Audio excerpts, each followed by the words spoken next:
What's up, mga ka-happy? What's up, what's up? Magandang araw. For today's video, papakita ko sa inyo kung paano magkaroon ng algae ang ating mga aquarium.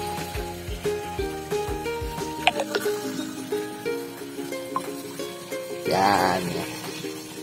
Kung mapapansin nyo, nakarang linggo, Saturday yon, nagplano na tayo mag-setup ng ating aquarium. So ngayon, nalipat na natin lahat yan. Yan, nalipat na natin lahat yan. Palagi na sa gilid. So nag-reset tayo. Tinanggal natin lahat ng mga algae nila. So ngayon, nag-create na sila ng algae. So ang ginawa ko lang, hayaan ko lang siya dyan na pirme na hindi siya mag-water change. Ang water change ko lang, limit lang. Sa loob ng 3 araw, water change. Yan, mapapansin nyo, ayan o. May green. Yan yung creation ng water, ano niya. Ayan o, kita nyo. Green na green siya. So, ang diskarte ko, para mawala yung ano, gagamit tayo ng sponge. Gagamit tayo ng sponge para i-remove lahat yung nasa front niya. Ganyan lang.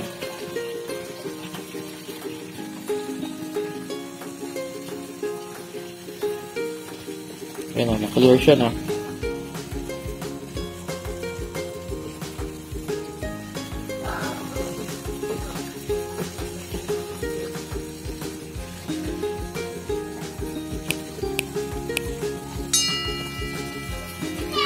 Gagawin na, clear lang natin yan.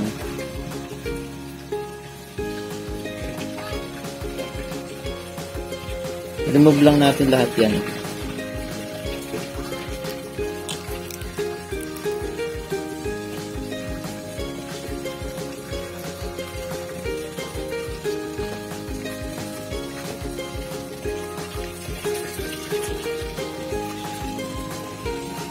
Ano yung pinagkaiba, yan, green na green siya, yan, i-create na siya ng algae.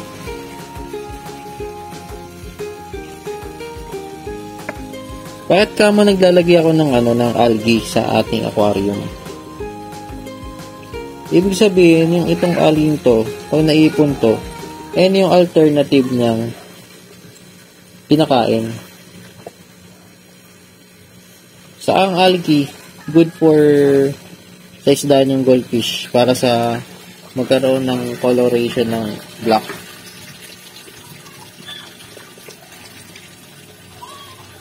Black.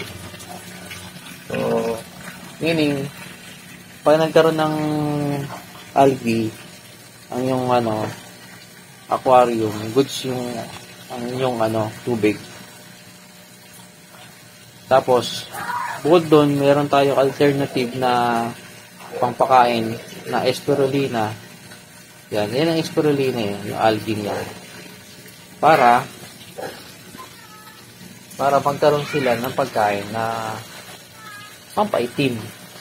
Saka vitamins na rin siya. So, yun lang ating sa ating vlog ngayon. Sana may natutunan po tayo.